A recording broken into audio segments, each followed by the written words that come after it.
Merci, merci. Jemapel otong Sewudi. Emang kan harus belajar bahasa Prancis. Iya. Kan ada arahan. Selamat malam Aumania. Jumpa lagi di Midnight Live. Long weekend nih. Tapi nggak bisa cuti. Mau bakar sate, yang kebakar kuping gua. Kebakar sama lagu MBG. Tahu kan lagunya gimana kan? MBG buah apa yang paling manis? Buahaya. Iya. Buahaya kalau dilanjutin. Ampun Kanda. Daripada nyanyi mulu dan makin buahaya, mending kita mulai. Inilah Midnight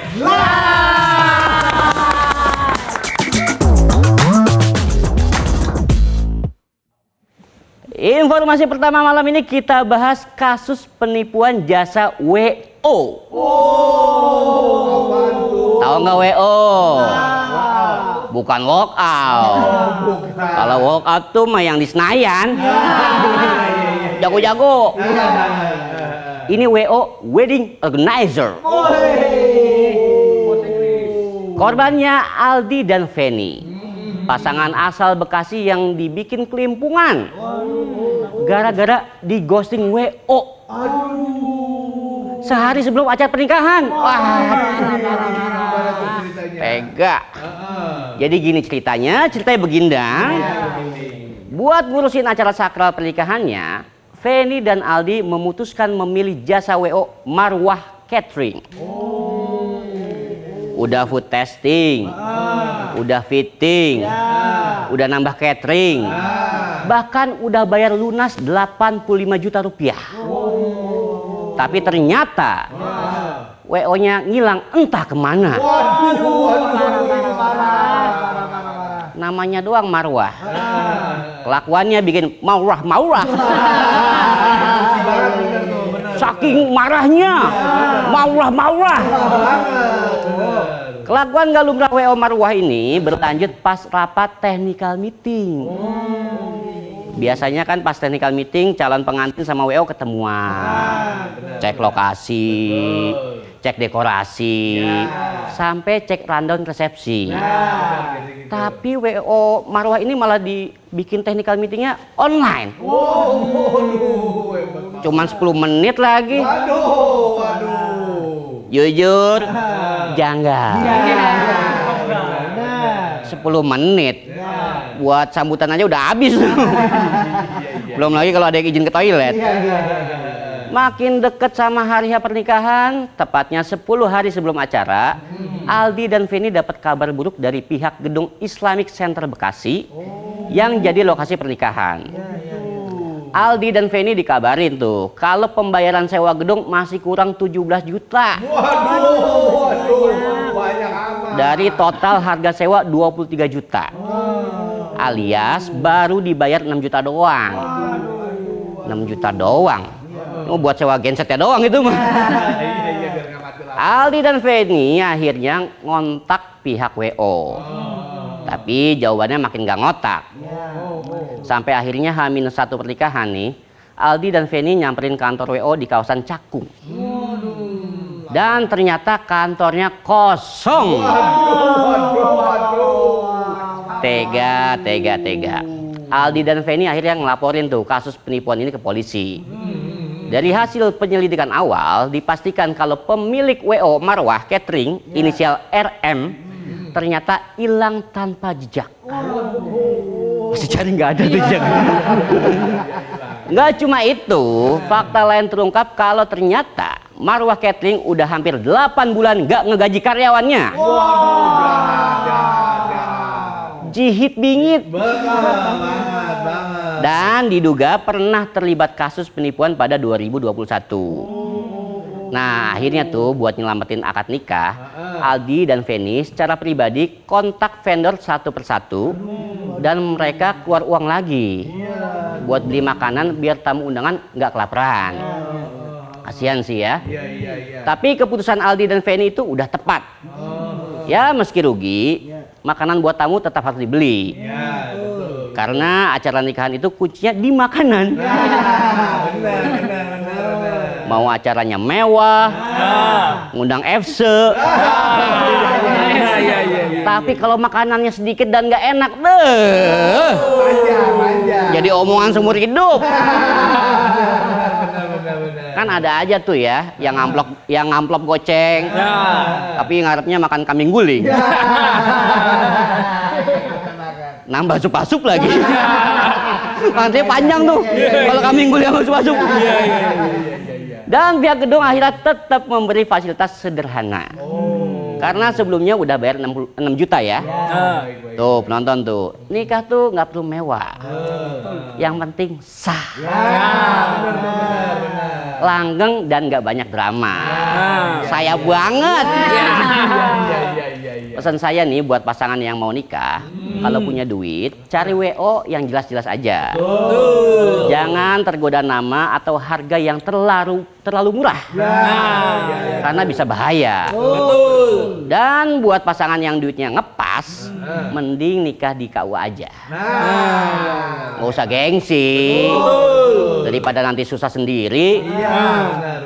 Jangan sampai nikah mewah tapi bayar utang susah. Dari soal WO penipu, kita geser ke soal yang palsu-palsu. Pesen ya. Bukan alamat palsu, status palsu, apalagi ijazah palsu. Tapi riset palsu di konferensi ilmiah internasional. Baru nih. Nah, yang bikin heboh nih ya. Karena pelakunya adalah orang Indonesia. Sedih. Jadi kasus ini pertama kali muncul setelah salah satu peneliti Indonesia bidang clinical medicine, Oxford, Waode Dwi, cerita soal temuan mengejutkan di konferensi ilmiah internasional ISPPD atau konferensi ahli pneumonia seluruh dunia di Copenhagen, Denmark, tanggal 17 sampai 21 Mei kemarin. Lewat akun Instagramnya, Dwi cerita tuh, awalnya tuh dia tertarik tuh ngelihat presentasi kelompok peneliti Indonesia atas nama Riana dan Dimas. Tapi kejanggalan muncul setelah Dwi baca abstraknya. Di situ mereka mengklaim kalau mereka melakukan riset di sejumlah negara tanpa keterlibatan mitra peneliti lokal. Bisa gitu. Padahal nih menurut Dwi nih, riset di negara lain tanpa ada mitra lokal hampir mustahil dilakukan. Iya, betul. Susah tuh pasti. Ibarat nih, lo ngaku pernah ke Mars, tapi pakai ontel. Siapa percaya? Bukannya dicap canggih, malah diciduk BNN. Halu nih. Abis rakap berapa batang nih? Gak cuma itu, Dwi juga lihat data yang ditampilkan dalam abstrak. AI banget, nggak masuk akal. Bahkan ada beberapa template AI yang masih nempel di poster yang mereka pajang. Yang bikin makin janggal, sesi presentasi Riana dan Dimas ternyata dilakukan oleh satu orang yang sama. Pertama, di sesi atas nama Riana Dwi Kurniawati, yang presentasi perempuan pakai jilbab hitam. Terus 10 menit berselang, di sesi presentasi yang berbeda, perempuan yang sama tampil lagi mempresentasikan materi atas nama Dimas. Tapi kali ini dia pakai jilbab warna merah. Kalau di real life aja bisa berkepribadian ganda. Dia bisa berkepribadian ganda di real life. Apa kabar di medsos? punya berapa second account tuh. Nyabak pasti itu ya. Satu postingan komen dia doang. Akunnya beda. Setelah ditelusuri, ternyata perempuan yang presentasiin dua materi itu ternyata bukan Riana ataupun Dimas. Tapi Prihantini. Anehnya lagi, nama Prihantini sendiri nggak masuk di list penulis penelitian yang dia presentasiin. Ini antara dia joki atau semua penelitiannya juga palsu nih. Keanehan tuh nggak berhenti sampai di situ.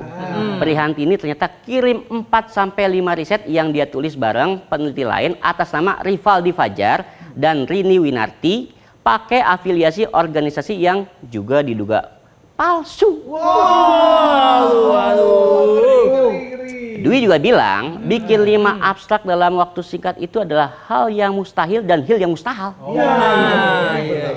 Kecuali lo Hokage. Sekali ngomong langsung jadi. Nah, diduga mereka nekat palsuin riset cuma demi dapat travel grant, alias dana penelitian yang bisa bawa mereka pergi ke luar negeri gratis. Dan sekarang travel grant mereka udah dicabut. Bayangin tuh ya, nama palsu sama riset palsu, cuma demi jalan-jalan gratis. Sementara di sini, di sekitar kita ini nih, ada banyak orang yang beneran peneliti, yang capek turun langsung ke lapangan, revisi berkali-kali, bahkan ngerogoh kocek sendiri. Jangankan diundang konferensi, riset aja nggak jalan-jalan. Ingat ya, urusan penelitian ilmiah taruhannya kepercayaan. Kalau di level global negara kita dikenal karena berita peneliti palsu, maka bisa jadi dunia mengecap negara kita ini penuh kepalsuan. Dan informasi terakhir malam ini kita cerita soal video viral yang baru-baru ini bikin geger. Bukan video Veronica aku. Ku kenal Veronica aku. Apa lanjutannya sih? Saya nggak hafal. Bukan juga video Kicau Mania. Apalagi video cover lagu MBG. MBG Mas Dalil ganteng. Tapi video dugaan prostitusi anak di kawasan Taman Sari, Jakarta Barat yang bikin kita makin ngeri. Kasus ini ramai setelah beredar video yang disebut direkam pria asal Jepang pada April 2026 di kawasan Lokasari. Di video itu terdengar muncikari menawarkan perempuan dengan kata 17 dan perawan. Kalimatnya sih singkat, padat, bejat. Nah, Kapolsek Taman Sari, Kompol Bobi Muhammad Zulfikar mengatakan kasus ini masih didalami. Menurut Bobi, video serupa sebenarnya pernah muncul beberapa minggu sebelumnya. Tapi setelah dicek nggak terbukti. Ya mungkin banyak orang ya bosan sama kalimat masih didalami. Soalnya didalami, kasusnya tenggelam. Lupa jadinya. Bobi juga menjelaskan lokasi dalam video tersebut berada di wilayah Mangga Besar, bukan Lokasari secara spesifik. Polisi juga udah minta keterangan RT, RW, sampai pengelola Lokasari dan sejauh ini mereka mengaku nggak menemukan praktik prostitusi anak di lokasi tersebut. Sementara itu, Sudis PPAPP Jakarta Barat juga ikut bergerak. Kepala Sudis PPAPP Dian Anggraini Susanti bilang kalau pihaknya udah berkoordinasi dengan unit PPA Polres Metro Jakarta Barat dan kasusnya masih diselidiki. Netizen juga mendesak tuh aparat gercep bongkar dugaan eksploitasi anak yang katanya terorganisir itu. The problem is masalahnya. Masalahnya dugaan prostitusi anak ini bukan kasus tunggal. Awal Mei kemarin tuh polisi juga menggerebek tempat karaoke dan bar di Jalan Daan Mogot, Kedoya Utara, Kebonjeruk, Jakarta Barat. Dalam penggerebekan Sabtu 9 Mei sekitar pukul 1 dini hari itu, polisi mengamankan 19 perempuan korban eksploitasi prostitusi berkedok karaoke. Dua di antaranya masih anak di bawah umur. Ada S usia 17 tahun dan F usia 16 tahun. Lalu muncul juga kasus WN Jepang yang sempat diamankan di hotel kawasan Taman Sari pada Agustus 2025. Awalnya diduga terkait prostitusi anak, tapi setelah diperiksa, perempuan yang bersamanya ternyata berusia 19 tahun. Tapi polisi menemukan pakaian mirip kostum anak-anak yang disebut dibawa pria Jepang berusia sekitar 60 tahun itu buat memenuhi fantasinya. Usia 60 tahun bukannya wisata religi, malah cari muncikari. Dan kalau kita lihat datanya, kasus prostitusi online beberapa bulan ini ternyata makin liar. April 2026, dua warga negara Rusia ditangkap di Bali karena diduga mengelola prostitusi online berbasis website internasional dengan jaringan sampai 129 negara. Maret 2026, Polda Banten membongkar TPPO berbasis micet di Cilegon. Sementara di Tuban ada pelajar 15 tahun yang dijual lewat WhatsApp. Februari 2026, razia hotel di Sidoarjo juga menemukan 2 korban di bawah umur. Kalau udah online makin repot basminya. Diblokir 1 akun, muncul 1000 akun. Udah kayak mantan. Udah di unfollow, masih aja muncul pakai second account. Dan selama masih ada pelanggan, praktik eksploitasi anak seperti ini akan terus hidup dengan wajah baru.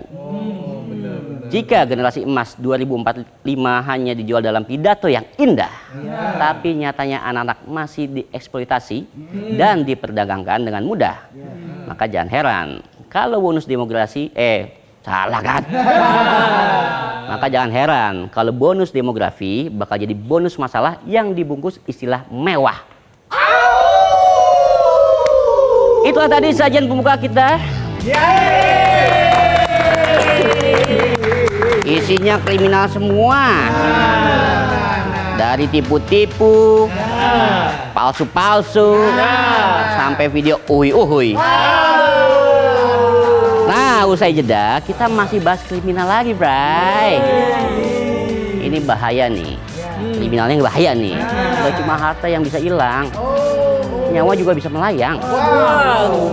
Dan kita bakal bahasnya bareng tamu spesial. Dan kalau kalian udah diincar sama tamu kita, berarti kalau kelakuan kalian nih udah keterlaluan. Siapa ya? Ini Shirin nih. Jangan kemana-mana, tetaplah di Midnight.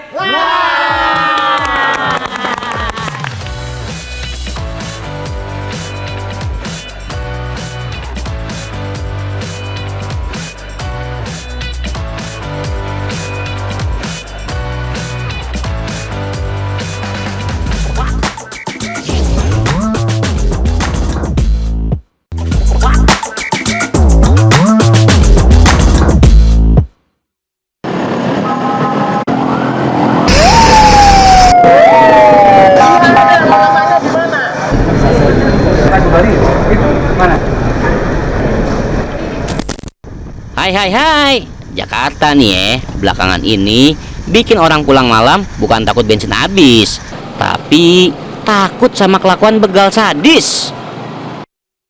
Maraknya begal, jambret dan curanmor bikin warga makin resah. Apalagi nih ya, buat panglima kantor shift malam, driver ojol, sampai anak warung kopi yang nongkrong sampai subuh. Nah, menanggapi kondisi itu, Forkopimko Jakarta Barat menggelar rapat pada 22 Mei lalu. Pemerintah dan aparat berencana menambah CCTV, meningkatkan patroli gabungan, dan menghidupkan lagi Siskamling. Wah, udah lama tuh ya. Bahkan dalam Forkopimko, anggota Komisi C DPRD DKI Jakarta sampai menjuluki Jakarta Gotham City karena aksi kejahatan sering muncul. Ibaratnya berita kejahatan Jakarta muncul lebih sering daripada notifikasi WhatsApp mantan. Apa namanya istilah Gotham City ini kan kita tahu kan, Gotham City kan menyatu dari komik Batman. Jadi Gotham City itu mencerminkan kota yang gak aman, kota yang amburadul, sarang kriminal dan lain-lain.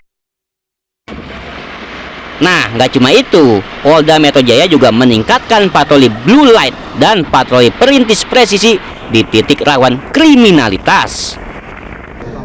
Dalam konferensi pers 22 Mei lalu, Polda Metro Jaya menyebut selama periode 1 hingga 22 Mei ada 1.283 laporan kejahatan jalanan. Terdiri dari 631 kasus pencurian dengan pemberatan, 386 pencurian, 209 curanmor, dan 27 curas alias pencurian dengan kekerasan. Dalam patroli 25 Mei lalu, petugas mengamankan 2 terduga jambret yang diduga baru beraksi di Cikarang. Kebetulan kita tadi menemui gelagak-gelagak mencurigakan orang berkendaraan bermotor. Sesudah itu timbul kecurigaan berdasarkan intuisi, langsung kita berhentikan, kita periksa. Setelah kita lakukan pemeriksaan, kita periksa tasnya, ada 2 buah unit handphone, terus kita suruh buka, ternyata nggak bisa dibuka. Itu kecurigaan pertama. Nah, setelah kita lakukan pemeriksaan mendalam, kan ada mereka ini berdua, kita pisahkan. Yang satu lagi terus mengatakan, iya Pak, kami habis menjamret di wilayah Cikarang. Dan yang mirisnya lagi adalah mereka ini habis menjamret di wilayah Cikarang, ini hendak dibawa ke Tanjung Priuk. Nanti handphone ini akan ditukar dengan, menurut pengakuannya, ditukar dengan narkotika jenis sabu-sabu. Di kasus lain, Polda Metro Jaya juga meringkus 2 pelaku begal modus dukun di Duren Sawit, Jakarta Timur. Pelaku menakuti korban dengan dalih akan kena musibah, lalu menggasak motor dan ponsel saat korban menjalani ritual. Ada-ada aja nih. Nah, sekarang kayaknya sih orang pulang malam itu bukan cuma bawa badan pegel dan mata ngantuk doang, tapi juga bawa was-was. Takut kenapa? Takut besok pagi malah pulang naik angkot.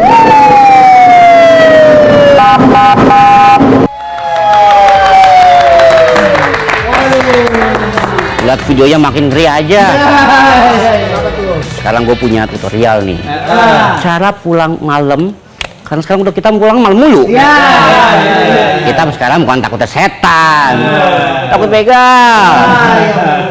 Karena di Jakarta Barat katanya banyak begal.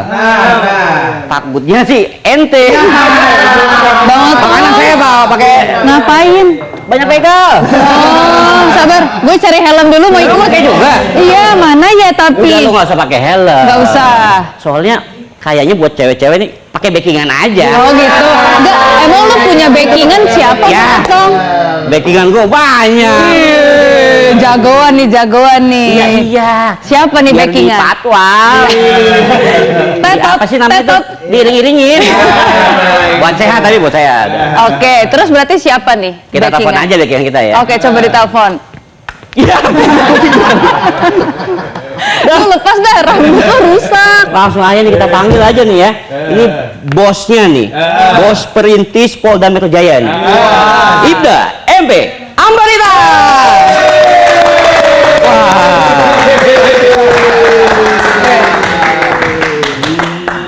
Oke, Bang Otong sabar.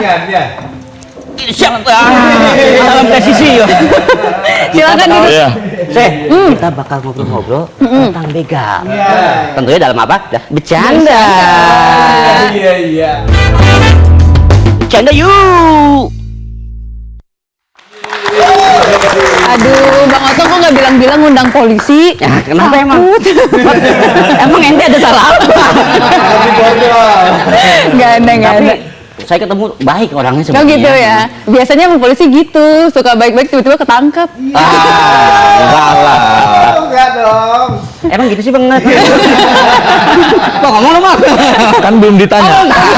Iya. Lu tanya dulu korban dan kasusnya naik, namun pelakunya tadi malah di datanya tuh malah turun gitu Bang. Iya, Penyebabnya kenapa nih? Kenapa dia turun? penyebab turun dari terlapornya turun. Pertama mungkin mungkin ya, kita kan nggak tahu karena bukan kita pelapornya. Satu, orang malas lapor. Oke. Yang kedua, capek. Yang ketiga, ikhlas. Oh. Karena saya pernah mengalami seperti itu. Oh gitu. Banyak yang ikhlas, Bang. Baru kemarin, 2 hari yang lalu. Bukan. Hari ini tanggal berapa? Tanggal 29. Tanggal 28. Oh, 28 pagi. Percis. Ya. Jadi pas kita lakukan penangkapan, 5 motor hasil curian yang kita tangkap ini, satu pun mereka tidak membuat laporan polisi. Oh. Itu sampelnya ini, dari situ. Terus kenapa? Saya tanya. Secara jujur mereka ikhlas ngomongnya. Oh gitu. Ikhlas karena mungkin dia melihat jumlah motor jutaan itu yang hilang, kapasitasnya, saya bukan mau membela ya, kapasitasnya anggota kepolisian ini seperti apa, jumlahnya seperti apa. Terus kita pun melakukan penangkapan itu mungkin karena doa-doa korban itu diijabah. Ya kan? Contoh saya kasih simpelnya, case-nya yang tadi pagi, kami baru menyerahkan ke Polres Metro Jakarta Timur. Kami patroli karena kita dulu dari turunan perintah Bapak Kapolda itu preventive strike. Jadi kita patrolinya bukan wiu. Ada penjahat ngumpet, wiu-wiunya lewat. Jadi kita preventive strike seperti hunting gitu. Pada saat kita lewat, ada yang kita curigain. Pas kita ketemu, kita lakukan pemeriksaan. Karena itu diskresi. Kita lakukan pemeriksaan. Setelah kita lakukan pemeriksaan, akhirnya ketemu di situ mereka lagi transaksi obat keras. Itu yang pertama. Terus saya periksa orangnya, saya geledah badan. Akhirnya pas saya pegang dari kantong belakangnya, ketemu mata kunci yang sudah dibentuk untuk membobol sepeda motor. Akhirnya timbul pemikiran. Itu nggak mungkin dong buat congkel-congkel gigi gitu. Nggak mungkin. Atau buat mahat, bikin patung gitu kan. Ketemu lagi letter T-nya. Timbullah pemikiran bahwasanya itu akan sudah dilakukan karena pada saat itu mereka bukan sedang melakukan. Tapi sudah. Berarti kita muncul pemikiran sudah pernah. Akhirnya kita lakukan interview. Kalau interogasi terlalu kayak film FBI itu. Interview, kita lakukan interview terhadap mereka ya secara humanis dong. Ya kan? Karena kita melakukan metode-metode interogasi yang sudah kita pelajari. Kalau metode interogasi mungkin dengan kekerasan yang berlebihan, itu berarti kurang pendidikan dia. Kita ketemu. Akhirnya pada saat kita ketemu TKP, ketemu motor yang sudah pernah dicuri, yang pernah sudah diambil di salah satu kontrakan, di salah satu penada. Akhirnya pas kita masuk ke kontrakan itu, ternyata di dalam itu ada bandar sabu-sabu. Banyak juga. Nah, itulah kita membahas tentang yang tadi ini. Nah, pada saat kalau kita kan sudah ketemu motor hasil kejahatan, berarti kan sesudahnya kita nyari TKP-nya. Kita interview lagi ini pelaku kejahatan ini, di mana ngambilnya, tanggal berapa. Ternyata 2 hari sebelumnya ditunjukin di sini, kebetulan di depan rumah korbannya. Kita kasih tahu, Pak, Bapak pernah kehilangan motor ini enggak? Bapak pernah ini enggak? Oh iya Pak, bisa lihat BPKB-nya.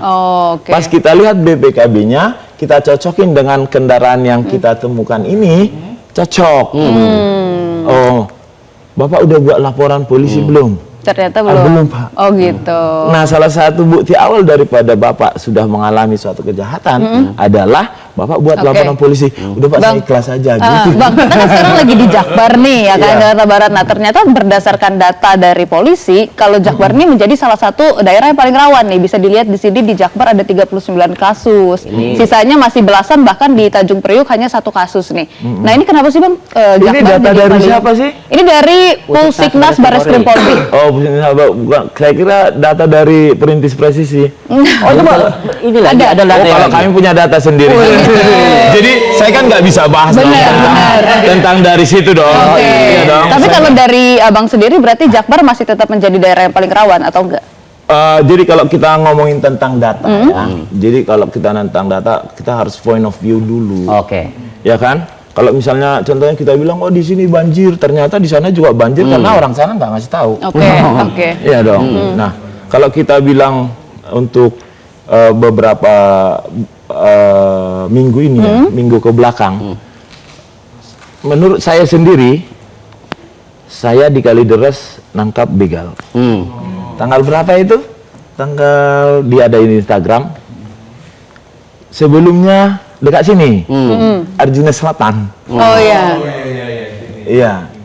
Jadi Nih ada video ini Arjuna nih, kita lihat nih videonya nih. yang mana? Yang di Arjuna. Itu di Arjuna itu. Yang sebelumnya yang di Arjuna Utara. Yang kejadian yang viral itu.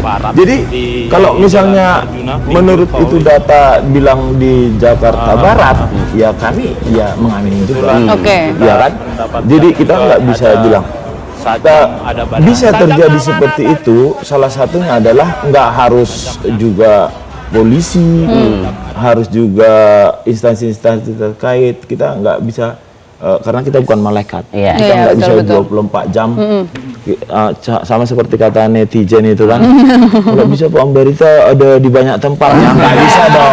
Cloning Pak namanya. Kalau sekarang dari Samapta, Samapta Polda Metro Jaya dan jajaran polisi lainnya, sekarang sudah patroli semua sampai orang pasar belanja. Oke. Iya dong, dari Samapta. Bang, kalau misalkan tim perintis Polda Metro Jaya kan Jakarta luas nih. Ya. Sekali jalan berapa orang sih, Bang? Jangan jawab dulu, Pak. Ini kita jawabnya habis. Jangan. Jangan kemana-mana, tetaplah di Midnight.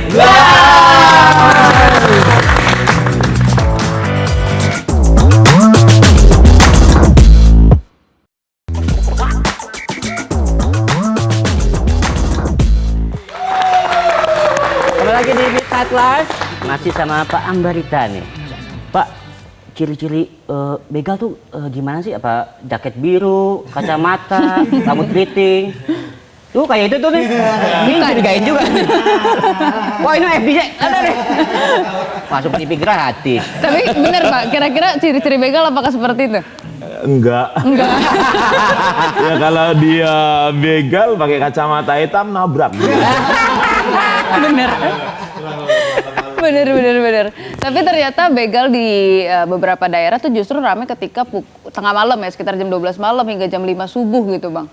Apakah itu ada pengaruhnya sama gelap mungkin atau sama gimana sih Bang? Kenapa sih pada tengah malam atau karena mereka mau sholat subuh sekalian? Oh tidak dong.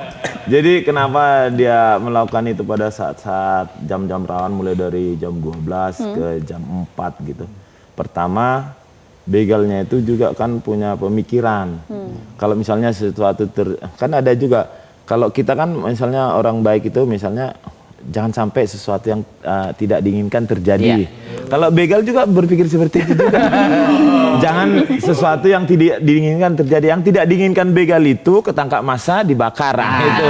Makanya dia memilih waktu yang sepi. Jadi dia melakukan seperti itu. Namun demikian juga seperti yang kita lihat beberapa waktu yang lalu kan, yang menggunakan senjata api itu dia melakukan siang hari juga karena dia juga sudah mungkin pede di situ kan.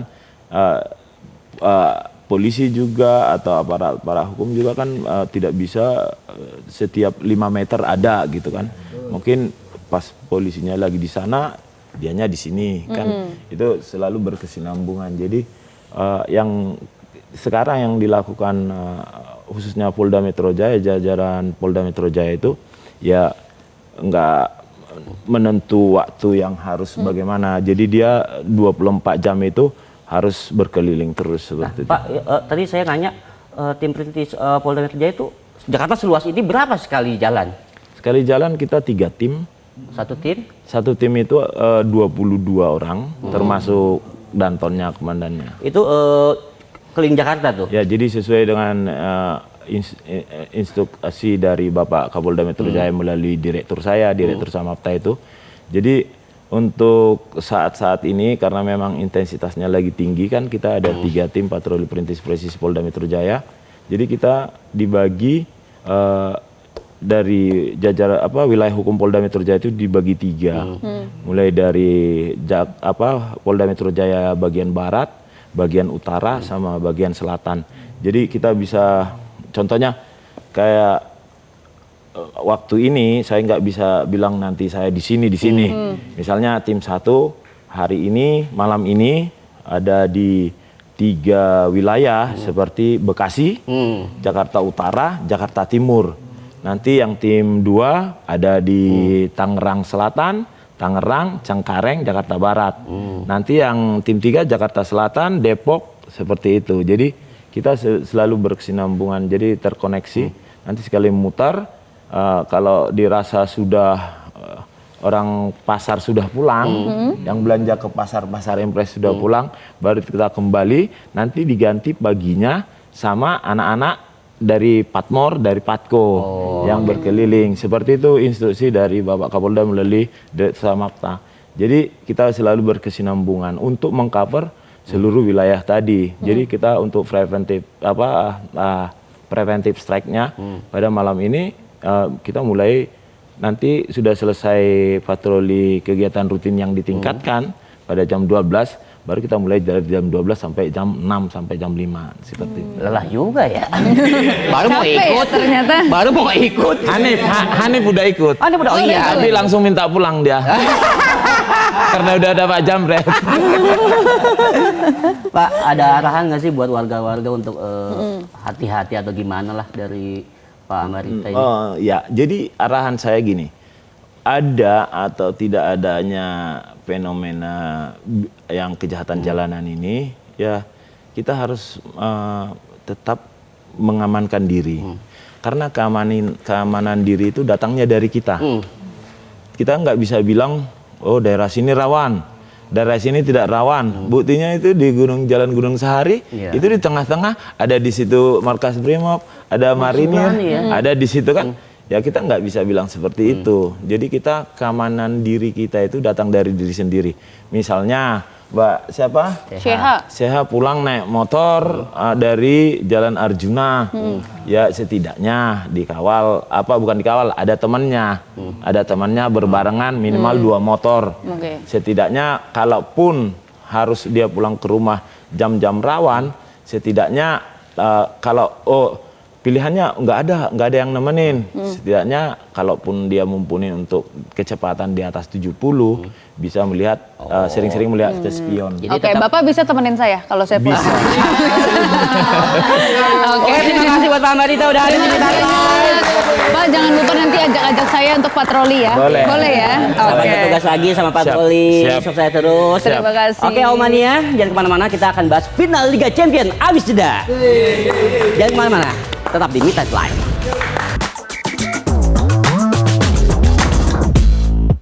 Jelajahi cara baru mendapatkan informasi. Download Metro TV Extend sekarang.